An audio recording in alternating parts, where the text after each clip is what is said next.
خاور اپنے فلیٹ میں بیٹھا ٹی وی پر ایک دلچسپ فلم دیکھنے میں مصروف تھا کہ کال بیل کے آواز کمرے میں گونجی۔ خاور یہ سن کر بے اختیار چونک پڑا۔ اس نے سامنے میز پر رکھے ریموٹ کنٹرول کو اٹھا کر ٹی وی آف کر دیا۔ اس دوران دوسری بار گھنٹی بجی اور پھر کافی دیر تک بجتی رہی۔ خاور نے ریموٹ کنٹرول واپس میز پر رکھا اور اٹھ کر بیرونی دروازے کی طرف بڑھتا چلا گیا۔ اس نے ڈور فون کا ریسیور ہک سے نکال کر کان سے لگایا اور اس کا بٹن پریس کر دیا۔ کون ہے؟ خاور نے اونچی آواز میں پوچھا۔ فرخندہ۔ دوسری طرف سے ایک نسوانی آواز سنائی دی تو خاور بے اختیار اچھل پڑا۔ اس نے جلدی سے ریسیور واپس ہک میں ڈالا اور آگے بڑھ کر دروازہ کھول دیا۔ شکریہ، آپ نے دروازہ تو کھولا، ورنہ میرا تو خیال تھا کہ مجھے کھل جا سم سم 40 روز تک پڑھنا پڑے گا۔ دروازے کے سامنے کھڑی ایک نوجوان اور خوبصورت مقامی لڑکی نے مترنم لہجے میں کہا، جس نے مقامی لیکن خاصا قیمتی لباس پہنا ہوا تھا۔ اس کے بال براؤن کلر کے تھے اور اس کے شانوں پر بکھرے ہوئے تھے۔ اس کے کانوں میں انتہائی نفیس اور قیمتی ٹاپس تھے، البتہ انگلیاں اور کلائیاں خالی نظر آ رہی تھیں۔ آپ نے کس سے ملنا ہے؟ خاور نے حیرت بھرے لہجے میں کہا۔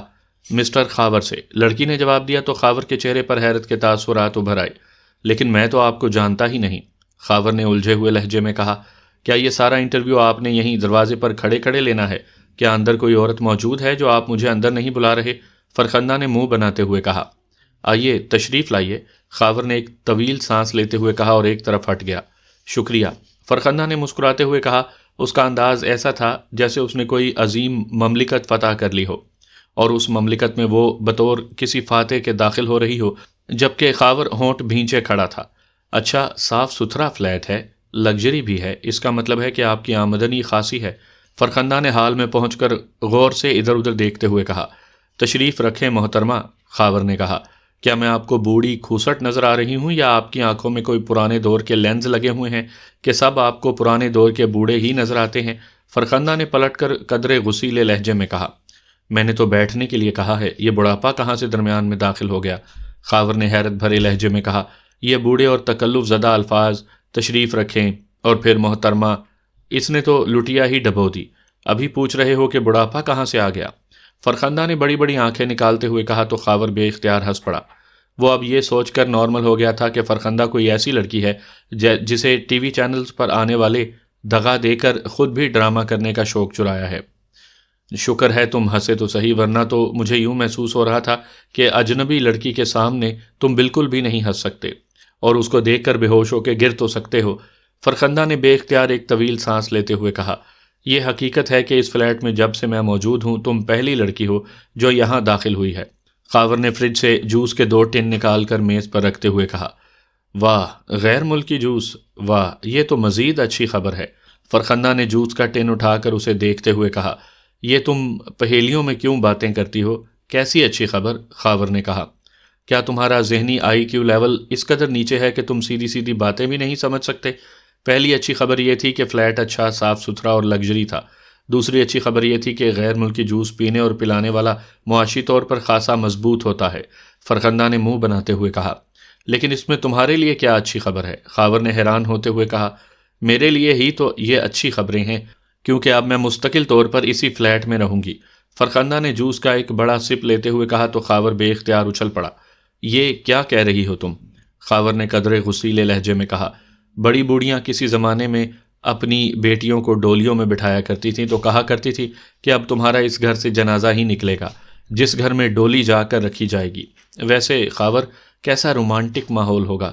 ایک با پردہ ڈولی ہے جس میں دلہن بیٹھی ہوئی ہے، 2 آدمی اس ڈولی کو اپنے کاندھوں پر رکھے ہوئے ہیں اور اندھیرے کا سفر شروع ہو جاتا ہے۔ بیچاری دلہن کو معلوم ہی نہیں کہ یہ اندھیرے کا سفر کہاں جا کر ختم ہوگا، کیسا مکان ہوگا، کیسے لوگ ہوں گے، کیسا دلہا ہوگا، اور اس پر یہ دھمکی کہ تمہارا جنازہ ہی وہاں سے نکلے گا۔ فرخندہ نے مزے لے کر بولتے ہوئے کہا۔ سوری مس فرخندہ، بہت ہو گیا، اب تم جا سکتی ہو، خاور نے یک لخت سنجیدہ لہجے میں کہا۔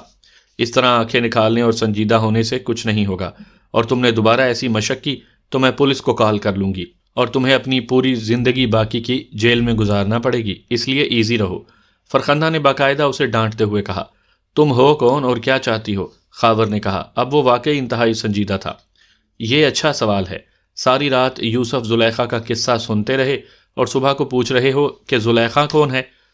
50 بار بتا چکی ہوں کہ میں فرخندہ ہوں اور اب پوچھ رہے ہو کہ تم ہو کون؟ حیرت ہے، اور ڈولی جنازہ کی باتیں بھی سنی ہیں اور پھر پوچھ رہے ہو کہ تم کیا چاہتی ہو؟ حیرت ہے، اس قدر بھی کسی کا ذہنی آئی کیو لیول ڈاؤن ہو سکتا ہے؟ فرخندہ نے منہ بناتے ہوئے کہا۔ اس کا مطلب ہے کہ تمہیں گردن سے پکڑ کر باہر نکالنا پڑے گا، خاور نے سرد لہجے میں کہا تو فرخندہ بے اختیار ہنس پڑی۔ واہ کیا رومانٹک سین ہوگا، واہ! فرخندہ نے ایک بار پھر چٹخارا لیتے ہوئے کہا تو خاور بے اختیار ایک طویل سانس لے کر رہ گیا۔ تمہیں اگر یہ فلیٹ پسند آ گیا ہے تو تم یہاں رہو، میں یہاں سے چلا جاتا ہوں، خاور نے زچ ہوتے ہوئے کہا۔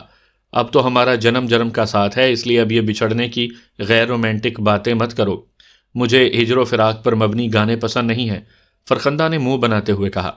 صدیقی، چوہان اور نعمانی 3 دوست ہیں میرے، میں ان تینوں کو یہاں بلا رہا ہوں تاکہ وہ تمہارے بارے میں فیصلہ کر سکیں، خاور نے کہا تو فرخندہ بے اختیار ہنس پڑی۔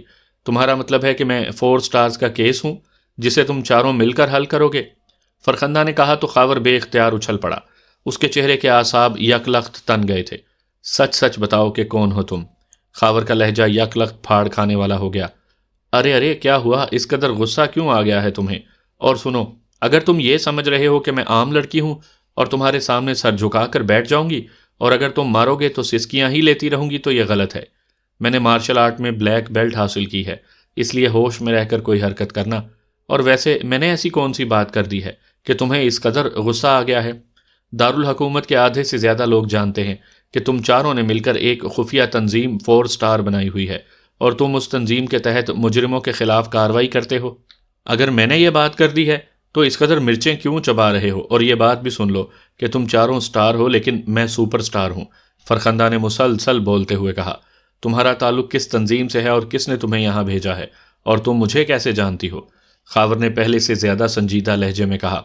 اس کے ذہن میں دھماکے ہونے شروع ہو گئے تھے، وہ سوچ بھی نہ سکتا تھا کہ ایک لڑکی آ کر اس طرح کھل کر باتیں کرے گی۔ کیا تمہارا تعلق زیر زمین دنیا سے ہے؟ خاور نے پوچھا۔ زیر زمین دنیا میں تو حشرات الارض رہتے ہیں، کیا میں تمہیں حشرات الارض میں سے نظر آتی ہوں؟ فرخندہ نے منہ بناتے ہوئے کہا۔ اچھا تم یہاں کیسے آئی ہو؟ خاور نے ایک اور پہلو سے بات کرتے ہوئے کہا۔ یہاں سے گزر رہی تھی کہ باہر دروازے پر تمہارے نام کی پلیٹ نظر آئی، میرے نام میں بھی خے موجود ہے اور تمہارے نام کا آغاز بھی خے سے ہوتا ہے، اس لیے میں نے سوچا کہ یہ جگہ میرے لیے شاندار رہے گی۔ میں نے کال بیل کا بٹن پریس کر دیا اور پھر تم نظر آئے تو میں اور بھی خوش ہو گئی کیونکہ تمہارا تعلق 4 سٹار سے ہے اور مجھے ایسے لوگ پسند ہیں جو مجرموں کے خلاف کام کرتے ہیں۔ فرخندہ نے ایک بار پھر مسلسل بولتے ہوئے کہا۔ یہاں آنے سے پہلے کہاں رہتی تھی؟ خاور نے پوچھا۔ ایک جوس کے ٹن پر تم نے میرا پورا انٹرویو لے لیا ہے، کچھ شرم کرو، مجھے کسی اچھے سے ہوٹل میں لے جاؤ اور کھانا کھلاؤ، پھر آگے بات ہوگی، فرخندہ نے کہا۔ اس کی ذہنی رو یک لخت بدل گئی۔ اوکے، خاور نے اٹھتے ہوئے کہا تو فرخندہ بھی ایک جھٹکے سے اٹھ کھڑی ہوئی، اس کے چہرے پر مسرت کے تاثرات ابھر آئے۔ کس ہوٹل میں لے جاؤ گے؟ کسی اچھے ہوٹل میں لے جانا، سنا تم نے، مجھے گھٹیا ہوٹلوں سے بے حد نفرت ہے، فرخندہ نے منہ بناتے ہوئے کہا۔ تم بے فکر رہو، مجھے بھی تمہاری طرح گھٹیا ہوٹلوں سے نفرت ہے، خاور نے کہا۔ واہ واہ، اسے کہتے ہیں ذہنی ہم آہنگی، فرخندہ نے بچوں کی طرح خوش ہوتے ہوئے کہا تو خاور نے بے اختیار ہونٹ بھینچ لیے۔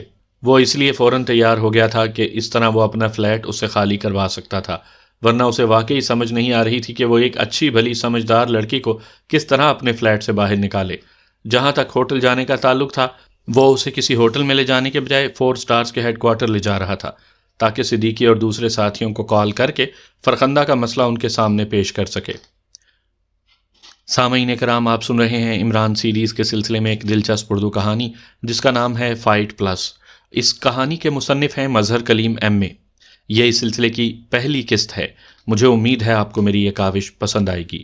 آپ نے اگر ابھی تک میرا چینل مائی وائس سبسکرائب نہیں کیا تو ابھی میرے چینل کو سبسکرائب کر کے بیل نوٹیفیکیشن آن کر لیجئے تاکہ آنے والی ہر نئی کہانی کی اطلاع بر وقت آپ تک پہنچ سکے۔ ارباب کا مخبری کا نیٹ ورک پورے پاک ایشیا میں پھیلا ہوا تھا۔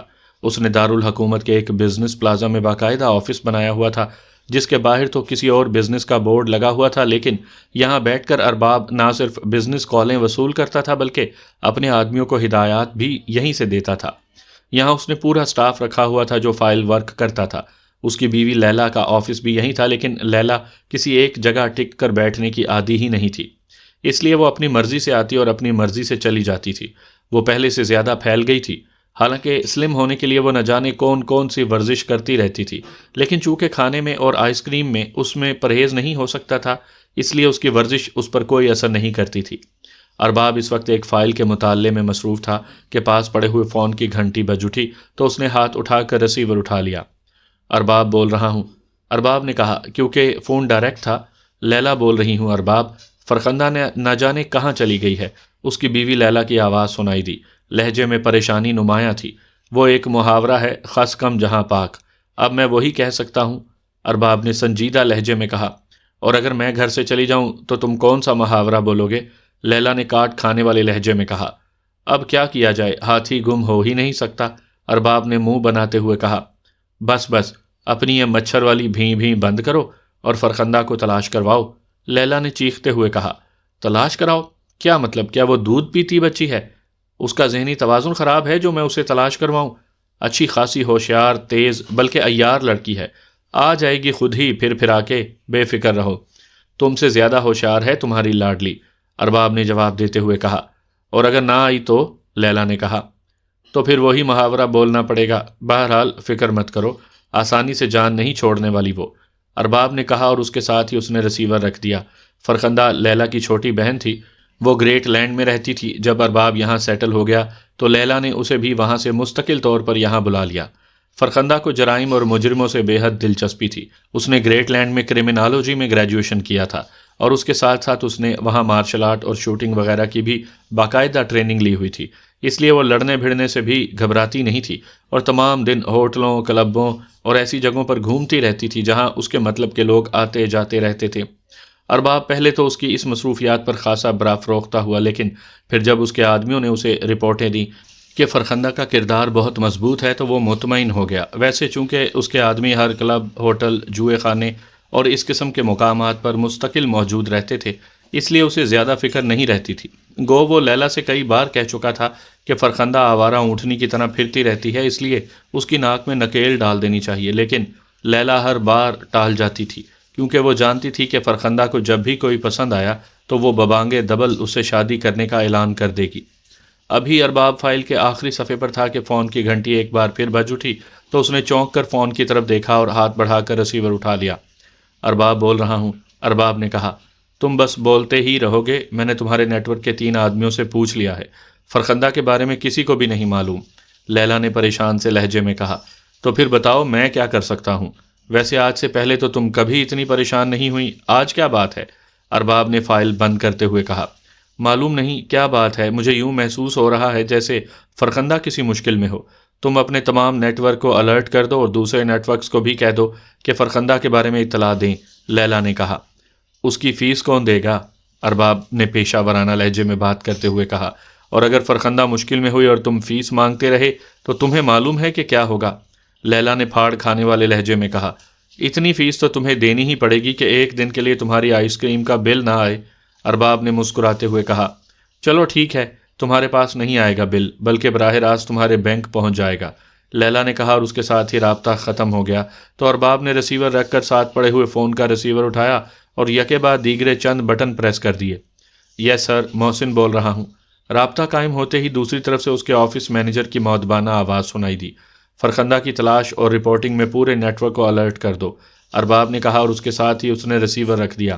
اسے یقین تھا کہ جلد ہی فرخندہ کے بارے میں کوئی نہ کوئی رپورٹ مل جائے گی۔ اس نے پہلی فائل رکھ کر ایک اور فائل اٹھائی اور اسے کھول کر پڑھنا شروع کر دیا۔ پھر تقریباً 1 گھنٹے بعد فون کی گھنٹی بج اٹھی تو اس نے ہاتھ بڑھا کر ریسیور اٹھایا۔ یس، ارباب نے کہا۔ محسن بول رہا ہوں سر، ابھی اطلاع ملی ہے کہ مس فرخندہ کو رینبو رہائشی پلازا میں دیکھا گیا ہے۔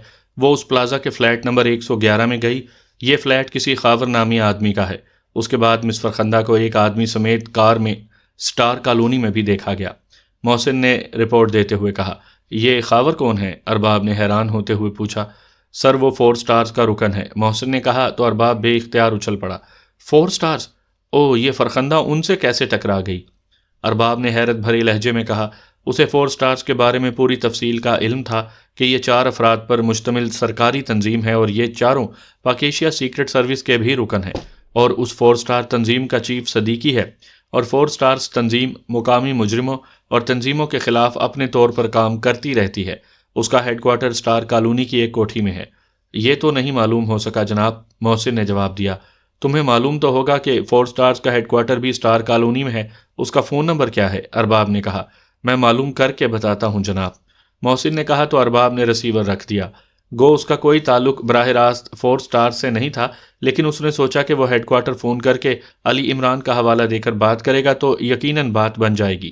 وہ فرخندہ سے بات کرنے سے پہلے عمران سے بات نہیں کرنا چاہتا تھا، کیونکہ وہ عمران کی عادت کو جانتا تھا کہ اس نے باتوں ہی باتوں میں اس کا حشر کر دینا ہے۔ چند لمحوں بعد محسن نے اس کوٹھی کا نمبر اور فون نمبر بتا دیا تو ارباب نے فون کا ریسیور اٹھایا اور نمبر پریس کرنے شروع کر دیے۔ جی صاحب، رابطہ قائم ہوتے ہی ایک مؤدبانہ آواز سنائی دی۔ آپ سٹار کالونی کی کوٹھی نمبر 12 سے بول رہے ہیں؟ ارباب نے پوچھا۔ جی صاحب، دوسری طرف سے مختصراً جواب دیا گیا۔ صدیقی صاحب یا ان کا کوئی ساتھی یہاں موجود ہے تو ان سے میری بات کروا دیں۔ میرا نام ارباب ہے اور میں علی عمران صاحب کا دوست ہوں، ارباب نے کہا۔ صدیقی صاحب کون ہے جناب؟ یہ کوٹھی تو چودھری احسان الہی کی ہے۔ میرا نام احسن ہے اور میں اس کا چوکی دار ہوں۔ وہ آج کل ملک سے باہر گئے ہوئے ہیں، دوسری طرف سے اسی طرح مؤدبانہ لہجے میں کہا گیا۔ کیا یہاں کوئی خاتون خاور صاحب کے ساتھ نہیں آئی؟ ارباب نے ہونٹ چباتے ہوئے کہا۔ نہیں جناب، یہاں کسی خاتون کا کیا کام، کوٹھی تو خالی ہے، دوسری طرف سے کہا گیا، اور اس کے ساتھ ہی رابطہ ختم ہو گیا تو ارباب نے بے اختیار ایک طویل سانس لیا۔ ظاہر ہے اب عمران سے رابطہ کرنا ضروری ہو گیا تھا، ورنہ انہوں نے بھی تسلیم نہیں کرنا تھا کہ یہاں فرخندہ آئی ہے۔ ظاہر ہے 4 سٹارز جیسی سیکرٹ تنظیم کا ہیڈ کوارٹر تھا، کوئی عام سی کوٹھی تو نہیں تھی۔ اس نے کریڈل دبایا اور ٹون آنے پر ایک بار پھر نمبر پریس کرنے شروع کر دیے۔ سلیمان بول رہا ہوں۔ رابطہ قائم ہوتے ہی عمران کے باورچی سلیمان کی آواز سنائی دی۔ سلیمان صاحب، ارباب بول رہا ہوں۔ عمران صاحب ہیں فلیٹ پر؟ ارباب نے کہا۔ اس وقت تو نہیں ہے، البتہ 1 گھنٹے تک آ جائیں گے، وہ اپنے ڈیڈی کی کوٹھی پر گئے ہیں، سلیمان نے جواب دیا۔ کوٹھی کا نمبر کیا ہے؟ ارباب نے پوچھا۔ وہ وہاں بھی نہیں ملیں گے، وہ اپنی اماں بی کو ساتھ لے کر کسی قریبی گاؤں گئے ہوئے ہیں، وہ جیسے ہی آئیں گے میں انہیں بتا دوں گا اور وہ آپ کو خود فون کر لیں گے، سلیمان نے کہا۔ ٹھیک ہے، شکریہ، ارباب نے کہا اور ریسیور رکھ دیا۔ اب وہ مزید کیا کر سکتا تھا؟ اسی لمحے ڈائریکٹ فون کی گھنٹی بج اٹھی تو اس نے ہاتھ بڑھا کر ریسیور اٹھا لیا۔ ارباب بول رہا ہوں، ارباب نے کہا۔ کچھ پتہ چلا فرخندہ کا؟ دوسری طرف سے لیلا کی آواز سنائی دی۔ ہاں، مس فرخندہ اس وقت 4 سٹارز کی تحویل میں ہیں، ارباب نے کہا۔ 4 سٹارز؟ تمہارا مطلب ہے وہ عمران صاحب والی 4 سٹارز؟ لیلا نے چونک کر کہا۔ چونکہ وہ بھی آفس بیٹھتی رہتی تھی اس لیے اسے خاصی معلومات تھیں۔ ہاں وہی، ارباب نے جواب دیا۔ لیکن تحویل سے تمہارا کیا مطلب ہے، اور فرخندہ ان تک کیسے اور کیوں پہنچی؟ لیلا نے کہا تو ارباب نے اسے حاصل ہونے والی معلومات اور پھر 4 سٹارز کے ہیڈ کوارٹر فون کرنے سے لے کر عمران کے فلیٹ پر فون کرنے تک تمام تفصیلات بتا دیں۔ اوہ، تم نے خاور کا نام لیا ہے، اب مجھے یاد آ رہا ہے کہ 2-4 روز پہلے فرخندہ نے مجھ سے 4 سٹارز کے بارے میں پوچھا تھا، اور میں نے جب اس سے اس سوال کی وجہ پوچھی تو اس نے بتایا کہ ایک کلب میں ایک مقامی آدمی خاور کا کسی بدماش سے جھگڑا ہو گیا تھا، اور خاور نے اس انداز میں اس بدماش کی ہڈیاں توڑیں کہ فرخندہ اس سے بے حد متاثر ہوئی۔ اس نے ایک ویٹر سے معلوم کیا تو اس نے بتایا کہ اس آدمی کا نام خاور ہے اور اس کا تعلق 4 سٹار سے ہے۔ وہ خاور سے بے حد متاثر نظر آ رہی تھی، جس پر میں نے اسے عمران صاحب اور 4 سٹارز کے بارے میں تفصیل بتا دی۔ لیلا نے جواب دیتے ہوئے کہا۔ تو پھر اپنی بہن کی فاتحہ خوانی کا بندوبست کروا لو، ارباب نے کہا۔ کیا کہہ رہے ہو، کیا مطلب؟ لیلا نے چیخ کر کہا۔ تمہاری بات سن کر صورتحال واضح ہو گئی ہے۔ فرخندہ خاور سے متاثر ہو کر اس کے فلیٹ پر پہنچ گئی، اور ظاہر ہے خاور پاک ایشیا سیکرٹ سروس کا بھی ممبر ہے، اس لیے وہ چونک پڑا ہوگا، اور پھر وہ فرخندہ کو ساتھ لے کر 4 سٹارز کے ہیڈ کوارٹر پہنچ گیا۔ اور اس کے بعد اگر تو فرخندہ نے ان کے سامنے میرا اور تمہارا نام لے لیا تو ٹھیک، ورنہ اس کی لاش بھی نہیں ملے گی، ارباب نے جواب دیتے ہوئے کہا۔ یہ کیسے ہو سکتا ہے کہ وہ خواہ مخواہ کسی لڑکی کو مار دیں؟ لیلا نے کہا۔ تنظیموں کو خفیہ رکھنے کے لیے افراد کو اہمیت نہیں دی جاتی، بہرحال دعا کرو کہ فرخندہ بچ جائے۔ ویسے شیروں کے کھچار میں گھس جانے والی بکری بچا نہیں کرتی، ارباب نے کہا اور ریسیور رکھ دیا۔ اب اس کے چہرے پر پریشانی کے تاثرات ابھر آئے تھے۔ ایک بار اس نے سوچا کہ وہ کار لے کر خود 4 سٹارز کے ہیڈ کوارٹر جائے، لیکن پھر اس نے اپنا ارادہ یہ سوچ کر ترک کر دیا کہ چوکی دار نے کسی صورت بھی اس کی بات کو تسلیم نہیں کرنا، اس لیے اس نے عمران کی کال کا انتظار کرنے کا فیصلہ کیا۔ ویسے اس نے لیلا کو تنگ کرنے کے لیے بات کر دی تھی، ورنہ اسے بھی معلوم تھا کہ فرخندہ ترنے والا نہیں ہے، وہ الٹا ان کے لیے مسئلہ بنی ہوئی ہوگی۔ یہ تم مجھے کون سے ہوٹل میں لے جا رہے ہو؟ ادھر مضافات میں تو کوئی ہوٹل نہیں ہے، فرخندہ نے حیران ہو کر ساتھ بیٹھے ہوئے خاور سے مخاطب ہو کر کہا۔ اس طرف سٹار کالونی ہے، وہاں میرا ایک دوست رہتا ہے، اس کو ساتھ لے لیں پھر ہوٹل چلیں گے۔ خاور نے کہا تو فرخندہ بے اختیار کھلکھلا کر ہنس پڑی۔ بہت خوب، تم مجھے اس انداز میں بہلا رہے ہو جیسے میں دودھ پیتی بچی ہوں، اور مجھے معلوم ہے کہ تم فوراً ہوٹل چلنے پر کیوں آمادہ ہو گئے تھے، تاکہ کم از کم میں تمہارے فلیٹ سے نکل جاؤں۔ اور یہ میں بتا دوں کہ مجھے علم ہے کہ اسٹار کالونی میں تمہاری تنظیم 4 اسٹارز کا ہیڈ کوارٹر ہے۔ فرخندہ نے مسلسل بولتے ہوئے کہا، لیکن خاور نے کوئی جواب نہ دیا۔ وہ ہونٹ بھینچے خاموش بیٹھا رہا۔ وہ واقعی اس لڑکی کو سمجھ ہی نہ سکا تھا، جسے 4 اسٹارز کے بارے میں سب کچھ معلوم تھا، حتیٰ کہ اس کے ہیڈ کوارٹر کے بارے میں بھی وہ جانتی تھی۔ تم خاموش کیوں ہو گئے ہو؟ کیا میں نے غلط بات کی ہے؟ فرخندہ نے ہنستے ہوئے کہا، اسٹار کالونی میں میرے دوست کی کوٹھی ہے، تم نے اسے خواہ ہیڈ کوارٹر کا نام دے دیا۔ خاور نے منہ بناتے ہوئے کہا، چلو ٹھیک ہے، جیسے تم کہو۔ اس طرح تمہارے دوست، بلکہ جو ہو سکتا ہے دوستوں سے ملاقات ہو جائے، فرخندہ نے بڑے بے نیازانہ لہجے میں کہا۔ اس دوران کار اسٹار کالونی میں داخل ہو چکی تھی، اور پھر ایک کوٹھی کے بند گیٹ کے سامنے کار رک گئی، اور خاور نے مخصوص انداز میں ہارن بجایا تو چھوٹا پھاٹک کھل گیا اور ایک نوجوان باہر آ گیا۔ پھاٹک کھولو احسن، خاور نے کھڑکی سے سر باہر نکال کر کہا۔ یس سر، نوجوان نے جواب دیا اور واپس مڑ گیا۔ فرخندہ اب خاموش بیٹھی ہوئی تھی، اس کے چہرے پر اطمینان کے تاثرات نمایاں تھے۔ تھوڑی دیر بعد پھاٹک کھل گیا اور خاور کار اندر لے گیا، اور اس نے وسیع و عریض پورچ میں کار روک دی اور پھر نیچے اتر آیا۔ دوسری طرف سے فرخندہ بھی نیچے اتر آئی۔ جس دوست سے تم ملنے لائے ہو وہ کہاں ہے؟ فرخندہ نے قدرے طنزیہ لہجے میں کہا، لیکن وہ وہیں رک گئی تھی۔ کیا ہوا؟ آؤ، خاور نے مڑتے ہوئے کہا۔ تم نے مجھے اندر آنے کی دعوت ہی نہیں دی، فرخندہ نے مسکراتے ہوئے کہا، اور تیزی سے آگے بڑھ کر وہ خاور کے ساتھ چلتی ہوئی اندرونی عمارت میں پہنچ گئی۔ کہاں ہے وہ تمہارا دوست جسے تم نے ساتھ لے جانا تھا؟ فرخندہ نے طنزیہ انداز میں مسکراتے ہوئے کہا، ابھی آ جائے گا۔ خاور نے سٹنگ روم میں رکھی ہوئی کرسیوں میں سے ایک کرسی پر بیٹھتے ہوئے کہا، اور اس کے ساتھ ہی اس نے میز پر رکھے ہوئے فون کا ریسیور اٹھایا اور نمبر پریس کرنے شروع کر دیے۔ لیکن پھر اچانک اس نے ریسیور رکھ دیا۔ کیا ہوا؟ نمبر کیوں نہیں ملایا؟ فرخندہ نے چونک کر کہا، جس کی نظریں خاور کے ہاتھ پر جمی ہوئی تھی۔ تم دوسرے کمرے میں جاؤ، میں تمہارے سامنے فون نہیں کرنا چاہتا۔ خاور نے چند لمحے خاموش رہنے کے بعد کہا تو فرخندہ بے اختیار ہنس پڑی۔ تم کسے بلانا چاہتے تھے؟ صدیقی کو، نعمانی کو، یا چوہان کو؟ فرخندہ نے کہا تو خاور کے چہرے پر شدید حیرت کے تاثرات ابھر آئے۔ تو تم ان سب کو کیسے جانتی ہو؟ خاور نے رک رک کر کہا۔ کہو تو ان کے فون نمبرز بھی بتا دوں؟ فرخندہ نے کہا، اور اس کے ساتھ ہی اس نے تیزی سے باری باری ان تینوں کے فون نمبر بتانے شروع کر دیے، اور خاور کی حالت دیکھنے والی ہو گئی۔ وہ چند لمحے ساکت بیٹھا رہا، اور پھر اس نے ایک بار پھر ہاتھ بڑھا کر فون کا ریسیور اٹھایا اور نمبر پریس کرنے شروع کر دیے۔ تو تم صدیقی کو کال کر رہے ہو؟ وہ تمہارا چیف ہے۔ میں پہلے بھی اس لیے فون کی طرف دیکھ رہی تھی نا تاکہ مجھے معلوم ہو سکے تم کسے کال کر رہے ہو۔ فرخندہ نے کہا تو خاور نے کوئی جواب دینے کے بجائے اسبات میں سر ہلا دیا، جبکہ فرخندہ نے خود ہی ہاتھ بڑھا کر لاؤڈر کا بٹن پریس کر دیا۔ صدیقی بول رہا ہوں۔ رابطہ قائم ہوتے ہی صدیقی کی آواز سنائی دی۔ ہیڈ کوارٹر سے خاور بول رہا ہوں، تم فوری طور پر یہاں آ جاؤ، ایک اہم مسئلہ درپیش ہے۔ خاور نے کہا۔ کیسا مسئلہ؟ صدیقی نے چونک کر پوچھا۔ ایک جیتا جاگتا اور سانس لیتا ہوا مسئلہ ہے، تم بس فوری آ جاؤ، خاور نے کہا اور ریسیور رکھ دیا۔ میں تمہارے لیے مسئلہ ہوں؟ کیوں؟ فرخندہ نے آنکھیں نکالتے ہوئے قدرے غصیلے لہجے میں کہا۔ میں تمہیں یہاں اس لیے لے آیا تھا تاکہ تم سے ہمیشہ کے لیے چھٹکارا پا سکوں، لیکن پھر میں نے ارادہ بدل دیا کیونکہ صدیقی سے مشورہ ضروری ہے، خاور نے کہا۔ اس کا انداز ایسا تھا جیسے صدیقی کو فون کر کے اس کے ذہن پر موجود سینکڑوں ٹن وزن ہٹ گیا ہو اور وہ اب نارمل ہو گیا ہو۔ ہمیشہ کے لیے چھٹکارا؟ کیا مطلب؟ فرخندہ نے حیران ہو کر پوچھا۔ تمہیں گولی مار کر تمہاری لاش یہاں موجود برقی بھٹی میں ڈال کر جلا دی جاتی اور تم ہمیشہ کے لیے صفائے ہستی سے غائب ہو جاتی، خاور نے بڑے بے رحم لہجے میں کہا۔ کیا تم نے بے گناہوں کو مارنے کے لیے یہ تنظیم بنا رکھی ہے؟ میں نے کیا قصور کیا ہے؟ صرف یہی کہ تمہارے فلیٹ میں تمہاری اجازت سے گئی ہوں، یہاں تو تم مجھے خود لے کر آئے ہو، فرخندہ نے منہ بناتے ہوئے کہا۔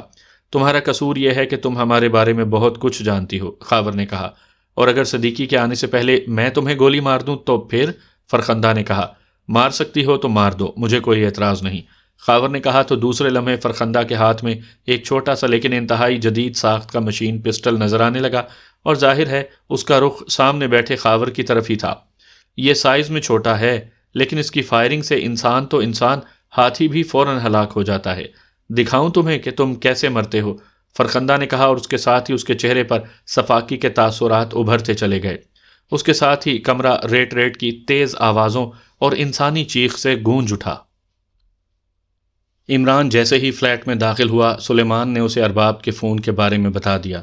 ارباب کا فون کوئی اہم معاملہ ہی ہوگا، عمران نے کہا، اور پھر اس نے ڈریسنگ روم میں جا کر لباس تبدیل کیا اور پھر سٹنگ روم میں آ کر اس نے فون کا ریسیور اٹھایا اور نمبر پریس کرنے شروع کر دیے، اور اس کے ساتھ ہی وہ کرسی پر بیٹھ گیا۔ ارباب بول رہا ہوں۔ رابطہ قائم ہوتے ہی ارباب کی آواز سنائی دی۔ Ali Imran M S C D S C Oxon بول رہا ہوں۔ خیریت ہے مس لیلا نصیب مجنوں بخیریت تو ہیں؟ عمران نے کہا۔ لیلا تو ٹھیک ہے عمران صاحب، البتہ لیلا کی بہن غائب ہو چکی ہے اور سنا ہے کہ اس کے غائب کرنے میں آپ کے 4 سٹارز کا ہاتھ ہے۔ ارباب نے جواب دیا تو عمران بے اختیار چونک پڑا۔ کیا کہہ رہے ہو؟ کیا تم سنجیدہ ہو؟ عمران نے حیرت بھرے لہجے میں کہا۔ میں اس لیے سنجیدہ ہوں کہ لیلا اپنی بہن کے غم میں ڈبل آئس کریم کھا چکی ہے اور مسلسل کھائے چلی جا رہی ہے، اور ساتھ ساتھ اس کا ثواب اپنی بہن فرخندہ کو پہنچائے جا رہی ہے۔ دوسری طرف سے کہا گیا تو عمران اس کی باریک بات سمجھ گیا کہ لیلا کی بہن فرخندہ کو ہلاک کر دیا گیا ہے اور یہ کام 4 سٹارز نے کیا ہے، اور یہی بات اس کی سمجھ میں نہیں آ رہی تھی کہ 4 سٹارز نے ایسا کیوں کیا ہے۔ یہ تمہاری سالی خودرو پودا ہے یا کسی شہاب ثاقب کے ساتھ زمین پر اتری ہے؟ عمران نے کہا۔ یہ محترمہ گریٹ لینڈ میں رہتی تھی۔ وہاں اس نے کیمبرج یونیورسٹی سے کرمنالوجی میں گریجویشن کی اور مارشل آرٹ میں بلیک بیلٹ حاصل کی ہے، اور اس کے بعد شوٹنگ کے مقابلوں میں کئی ٹرافیاں بھی جیتی ہیں۔ اس کے بعد ان محترمہ کو اپنی بہن کی یاد نے تڑپایا تو یہ پاک ایشیا تشریف لے آئیں۔ ارباب نے تفصیل بتاتے ہوئے کہا۔ مطلب ہے کہ پلی پلائی سالی مل گئی ہے تمہیں؟ سلیمان بتا رہا تھا کہ تم نے بڑی پریشانی کے عالم میں فون کیا تھا، ہوا کیا ہے؟ عمران نے پوچھا۔ عمران صاحب، آپ شادی شدہ نہ ہونے کے باوجود مجھ جیسے شادی شدہ مظلوم مردوں کی کیفیت سمجھ سکتے ہیں۔ بیگم کے رشتہ داروں کو اگر چھینک بھی آ جائے نا تو بیگم کے شوہر نامدار کو اٹھ کر رومال پیش کرنا پڑتا ہے، اور جہاں معاملہ بیگم کی بہن کا ہو وہاں بیچارے کو کیا کیا کرنا پڑتا ہوگا۔ ارباب نے رو دینے والے لہجے میں کہا تو عمران اس کی اداکاری پر بے اختیار ہنس پڑا۔ چلو رومال کی حد تک تو میں تمہاری مدد کر سکتا ہوں، عمران نے کہا تو ارباب بے اختیار ہنس پڑا۔ عمران صاحب، فرخندہ غائب ہے اور میرے مخبری کے نیٹ ورک نے جو معلومات حاصل کی ہیں ان کے مطابق فرخندہ کو رینبو پلازا میں رہائش پذیر 4 سٹارز کے رکن خاور کے فلیٹ پر جاتے ہوئے دیکھا گیا تھا۔ پھر ان دونوں کو مضافاتی کالونی جسے سٹار کالونی کہا جاتا ہے اس کی ایک کوٹھی کے قریب دیکھا گیا جسے 4 سٹارز کا ہیڈ کوارٹر کہا جاتا ہے۔ اس کوٹھی کے چوکیدار کو میں نے آپ کا حوالہ دے کر فون کیا لیکن اس نے ہر بات سے انکار کر دیا، جس کے بعد میں نے آپ کے فلیٹ پر فون کیا۔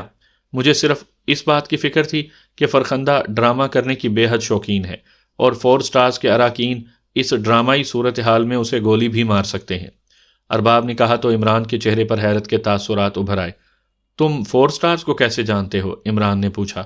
عمران صاحب، 4 سٹارز کو تو پوری انڈر ورلڈ جانتی ہے، اور یہاں جو کارروائیاں کرتے ہیں وہ 4 سٹارز کے نام سے ہی تو کرتے ہیں۔ البتہ میں انہیں آپ کے حوالے سے بھی جانتا ہوں، اور پھر آپ کو تو معلوم ہے کہ میرا مخبری کا نیٹ ورک ہے، اس لیے مجھ سے کیا چھپا رہ سکتا ہے۔ لیکن میرا معاملہ صرف معلومات حاصل کرنے تک ہی محدود رہتا ہے، ہم نے کبھی کسی کے معاملات میں معمولی سی مداخلت بھی نہیں کی۔ ارباب نے اس بار قدرے سنجیدہ لہجے میں بات کرتے ہوئے کہا۔ لیکن فرخندہ تو انڈر ورلڈ میں کام نہیں کرتی، پھر اسے خاور کے فلیٹ کا کیسے علم ہوا اور وہ خصوصی طور پر اس کے فلیٹ پر کیوں گئی؟ عمران نے کہا۔ وہ سنکی سی لڑکی ہے اور اس کے پاس کوئی ایسی سنکی سی وجہ ہوگی، ویسے یہ تو وہ خود ہی بتا سکتی ہے، مجھے تو معلوم نہیں، ارباب نے جواب دیا۔ تمہاری اس سالی کا کوئی تعلق کسی ایجنسی یا تنظیم سے تو نہیں ہے؟ عمران نے پوچھا۔ جو کچھ مجھے بتایا گیا ہے وہ میں نے آپ کو بتا دیا ہے، مجھے گریٹ لینڈ میں اس کے معمولات کا کوئی علم نہیں، ارباب نے جواب دیتے ہوئے کہا۔ ٹھیک ہے، میں معلوم کر کے تمہیں بتاتا ہوں، عمران نے کہا، اور کریڈل دبا کر اس نے ٹون آنے پر تیزی سے نمبر پریس کرنے شروع کر دیے، لیکن دوسری طرف سے گھنٹی بجنے کی آواز سنائی دیتی رہی اور کسی نے کال اٹینڈ نہ کی تو عمران سمجھ گیا کہ خاور کا فلیٹ لاک ہوگا۔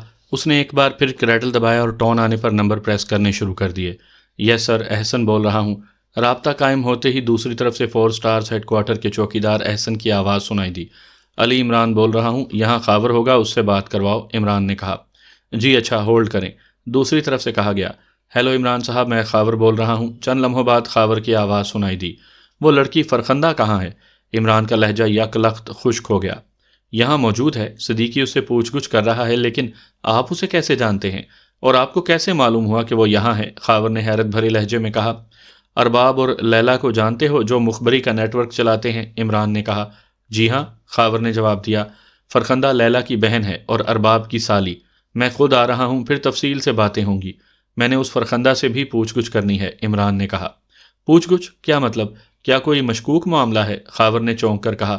ابھی تو کوئی مشکوک معاملہ نہیں ہے، لیکن ہو بھی سکتا ہے۔ میں آ رہا ہوں، عمران نے کہا، اور ریسیور رکھ کر وہ اٹھا اور سلیمان کو دروازہ بند کرنے کا کہہ کر وہ تیز تیز قدم اٹھاتا ہوا بیرونی دروازے کی طرف بڑھتا چلا گیا۔ تھوڑی دیر بعد اس کی کار 4 سٹارز کے ہیڈ کوارٹر پہنچ چکی تھی۔ اس نے ہارن بجایا تو احسن باہر آیا۔ پھر عمران کو سلام کر کے اس نے بڑا پھاٹک کھول دیا اور عمران نے کار پورچ میں لا کر روک دی۔ اسی لمحے صدیقی برآمدے کی سیڑھیاں اتر کر عمران کی طرف بڑھا۔ یہاں کیا ہو رہا ہے صدیقی؟ خاور اس لڑکی کو یہاں کیوں لایا ہے؟ عمران نے خشک لہجے میں صدیقی سے مخاطب ہو کر کہا۔ عمران صاحب، یہ لڑکی بظاہر تو ٹھیک دکھائی دیتی ہے، لیکن میرا خیال ہے کہ یہ ذہنی طور پر پوری طرح تندرست نہیں، صدیقی نے جواب دیا۔